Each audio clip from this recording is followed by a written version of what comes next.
The first thing I'd like to say is America, to me, is the greatest land in the world and will continue to be the greatest land. And I really appreciate all of you coming here today. Thank you very much. We'd like to introduce Alexandra as well. She's with our campaign, taking photos there. Let me start out the main reason I'm running. I personally don't believe that a Republican that we elect to go to Washington should vote to impeach a Republican president. And that is exactly what David Vallow did. He voted to impeach President Trump. And as far as I'm concerned, we were in much better hands with President Trump than we are now with President Biden and Ukraine. America is a free country. It is a country that we are not used to being controlled.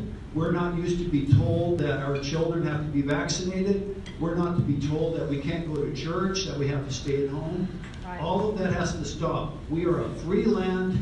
We determine what's our future, not the government. We do not need a government in our households telling us what to do. That's right. Also very important to me is our Second Amendment. We have a right in America to keep and bear arms. And that right shall not be infringed upon. Everywhere you look, they're trying to take it away from us. If you own a pistol and you want to get ammunition, that's fine. But if you want to just buy the ammunition without the pistol and they can't track the ammunition to the pistol, they won't sell it to you. That's a form of gun control. Also very important to me is life. Life starts at conception, not at 6 weeks, not at 6 months, and ends in natural death. Right. It is so important that we protect our unborn children. That's right. I'll tell you a little bit about my background. I was honored to serve in the United States Armed Forces. Also want to recognize fellow veteran Devin Mathis. Thank you for your service, Devin. I was honored to serve. Started out at Fort Knox. Went from California to very cold weather in January. From there I went to Fort Bend Harrison. I was deployed down to Panama in the Southern Command. I was an Army reporter, believe it or not. And so it was an honor to represent the Army there in Panama, keeping the troops informed. I got out of the Army, and then my mother told me, says, well, how are you going to feed yourself? What are you going to do now? And I said, well, I better get an education. So I went to Fresno State, and from there I got in the real estate business, and been self-employed. Company's Oral Financial out of Fresno. Been doing that 30 years. About 15 years ago, having grown up in Sanger on a ranch, I wanted to get into the cattle business. And so we also ranch west of the 5 freeway in a place called the Little Pinellas Valley. And so if you like to eat, please eat beef when you're ordering on the menu, because the more beef, obviously, that we sell, the better off we are. I love our country. A lot of things that do bother me is this whole woke agenda that a lot of you have heard about. Personally, I think our children in schools should not be taught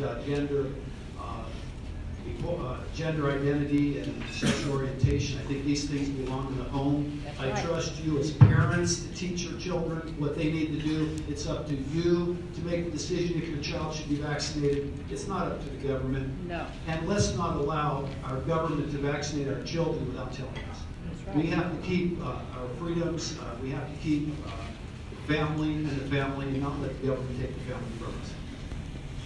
The other very important thing to me is energy.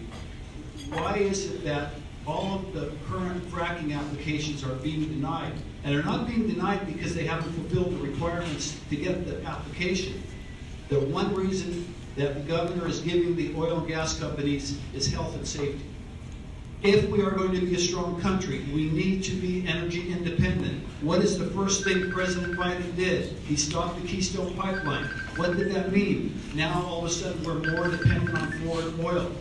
If you're complaining about the gas prices that are at $6, $7 a gallon in some places, it has to do with the current president and his administration. Under President Trump, we didn't have that. Why? Because the first thing President Trump did is he made sure the Dakota Pipeline got completed, and he kept our gas and oil prices in line.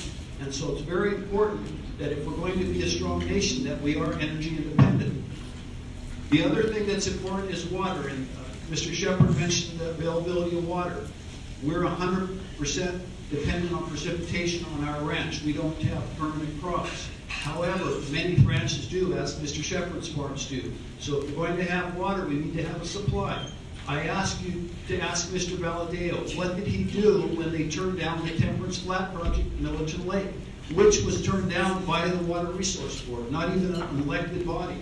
The bottom line is, when we have rich years in water, we should be able to store that water.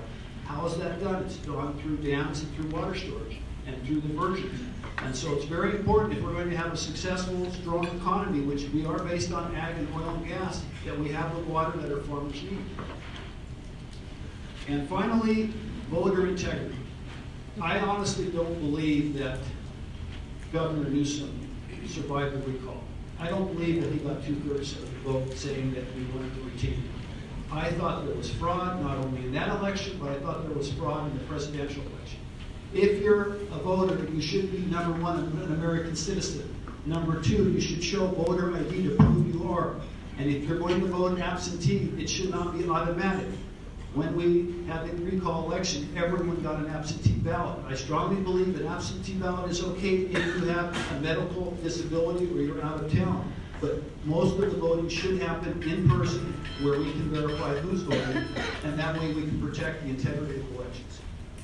That's pretty much me. Again, Chris Batiste, Conservative Republican, running in the new 22nd Congressional District, covers all of Porterville, which is very nice because the area gets cut in half.